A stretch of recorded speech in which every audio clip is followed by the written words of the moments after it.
For over 20 years, Heritage Education Programs has used the excitement and discovery of archaeology in our archaeology adventure field trips and classroom curriculum to inspire students to use math, science, and language arts to understand how we know what happened in the past. Now we're going to share one of our lesson plans we have developed. It can be used in grades 4 and up by adapting your expectations. This is our pot drop lesson.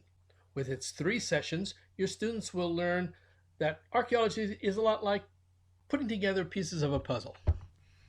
Hello, I'm Craig Lesh from Heritage Education Programs. Since archaeology requires puzzle pieces coming from so many different people, so many different disciplines, this means that lesson plans using archaeology can cover a wide variety of academic subjects. Archaeology lessons align with Common Core and with state standards. Traditional classrooms, they supply depth and complexity for GATE, and with some adaptation can be used for homeschools and distance learning.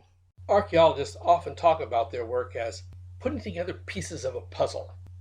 In a figurative way, the pieces of the puzzle are the things we collect in the field. They can be the field notes, the mapping and measurements, the physical artifacts brought back to the lab. All those are pieces of the puzzle.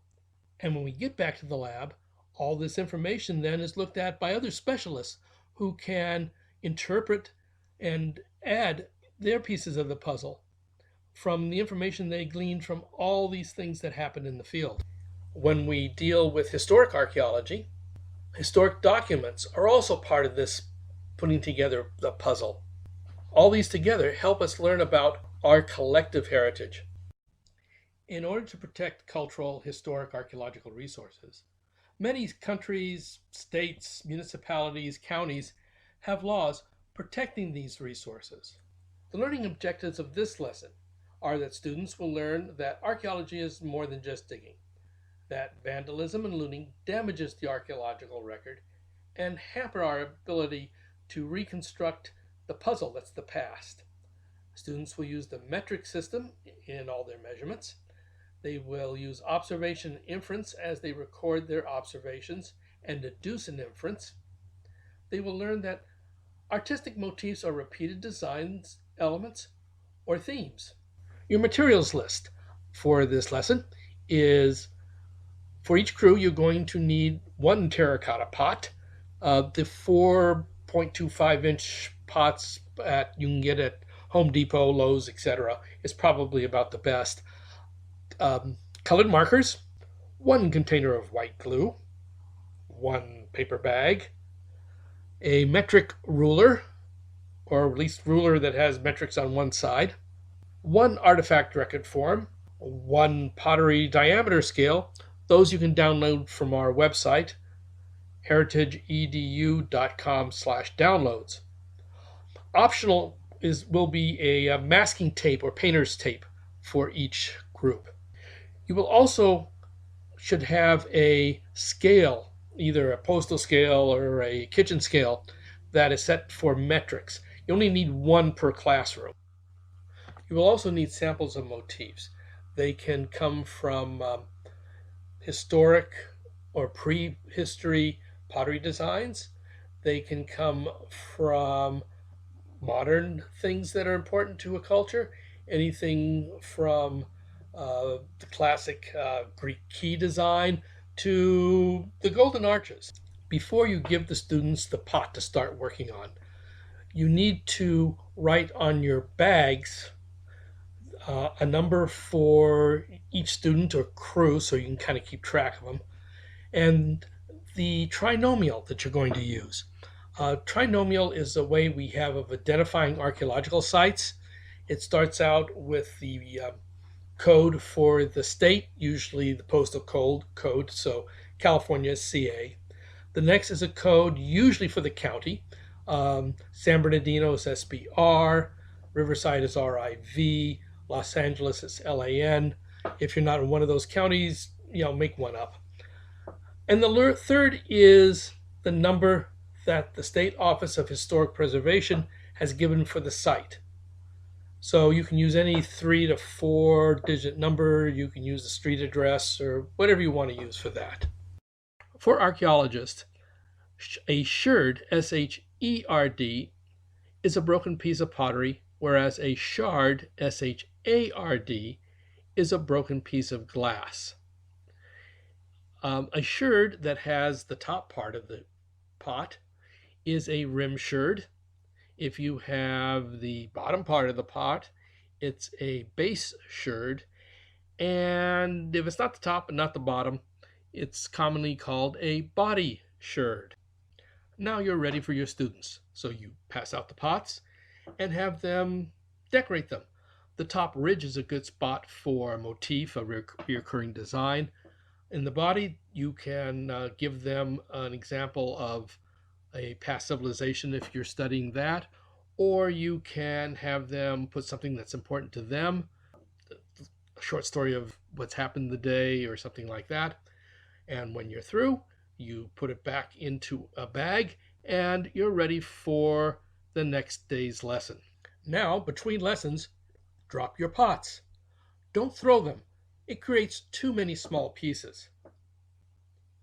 Take a look on the inside and select one sherd, not the biggest, but a rather large one that you will take away from the student's project at least for a while. This is going to simulate looting. You then give each group, each crew, a different bag from what they began with. If you're a homeschool or doing distant learning, you can exchange bags between families. If you're doing this, put your looted piece into a sealed envelope for the next teacher to use.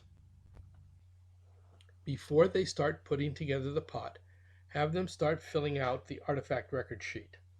For the artifact number, it's the crew number and then -1. Date, school, have them fill out. For the trinomial, they take that information off the bag. For the lab crew, it's the names of the people who are in the crew. For type, this is ceramic. Condition, weight, height, width, description, etc. They're not going to have those until they complete their pot. For the thickness, have them take a sherd and measure the thickness of the sherd. For the diameter, have them take a rim sherd and match the curve to the diameter chart, and that's the information they enter. Now you have the students try to put together their pot.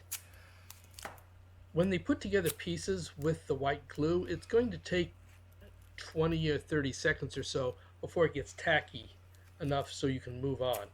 You can shortstop this a little bit by putting the tape on the inside to hold things together. Someplace along the line, they're going to notice that there's a piece missing. So you need to decide when to step in and produce the piece that has been looted. And then you can talk about how looting and vandalism takes away our information. We need to put together the archaeological puzzle.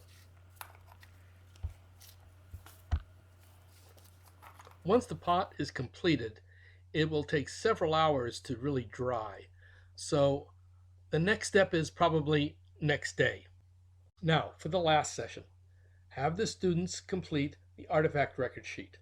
Condition, is it complete or is it a fragment, this artifact? Does it have an inscription on it, writing? If so, put that down. Have them weigh it, record the height. Remember, we're using the metric system. For the width has already been taken care of because you have the diameter. For the description, have them describe the artifact. How does it look?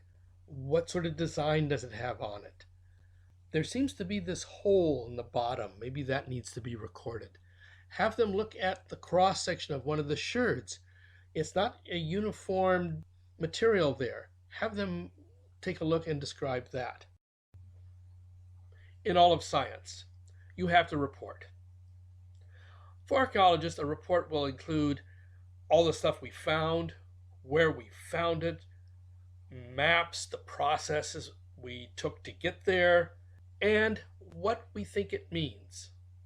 Because archaeology is not about what we find, it's about what we find out. Now that your students have done other observations, it's time for their report. You have them fill out the little box that's in the significance section of the form.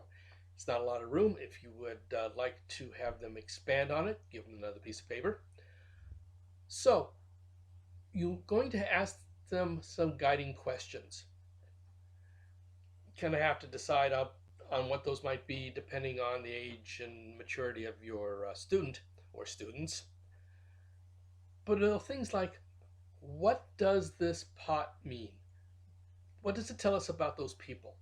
The colors that were used, are they significant? The design, is the design represents their environment, something about their culture. You know, if it had a bunch of golden arches on it, it'd be McDonald's.